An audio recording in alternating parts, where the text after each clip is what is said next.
بارکھان میں پیش آنے والے دل خراش سانحے کے خلاف خوزدار شہر میں نیشنل پارٹی کا احتجاج۔ خوزدار شہر میں نیشنل پارٹی کے زیر اہتمام بارکھان واقعے کے خلاف احتجاجی ریلی نکالی گئی اور پریس کلب خوزدار کے سامنے مظاہرہ کیا گیا۔ ریلی کی قیادت مرکزی رہنما میر عبدالرحیم کرد، ضلعی صدر عبدالحمید ایڈوکیٹ کر رہے تھے۔ شرکاء کا مری اور اس کے 2 بیٹوں کی بارکھان کے علاقے میں لاشیں ملنے کے خلاف سخت نعرے بازی کی۔ مظاہرین نے خان محمد مری کے خاندان اور دیگر 5 افراد کو بازیاب کرنے اور واقعے میں ملوث بااثر شخص کو کیفر کردار تک پہنچانے کا مطالبہ کیا۔ بسم اللہ الرحمن الرحیم۔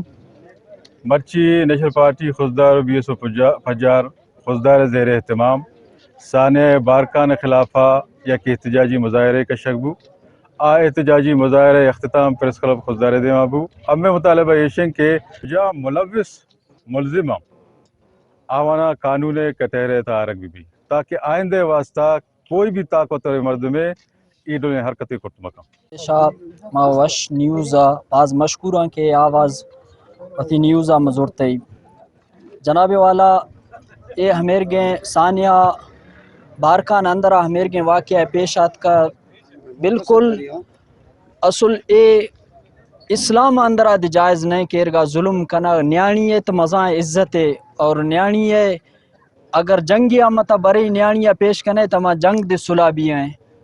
مرشی مطالبہ ہمیشہ کہ ہمیں واقعہ کولو بارکانہ علاقہ بیتا ہمیں مظلوم ہے چک قتل بیتگا ہمیشہ نہیں قاتلاں فوراً گرفتار کنا اور قانون کٹیرہ میں بیارا اور عدالتی تحقیقات بھی۔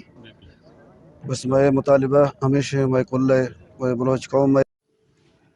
مظاہرین نے صوبائی حکومت سے مطالبہ کیا کہ سردار عبدالرحمان کھیتران کو گرفتار کرے، اعلیٰ عدلیہ اس دردناک واقعے اور انسانی حقوق کی بدترین پامالی کا فوری نوٹس لے۔ رپورٹ مرتضی بلوچ، وش نیوز خوزدار۔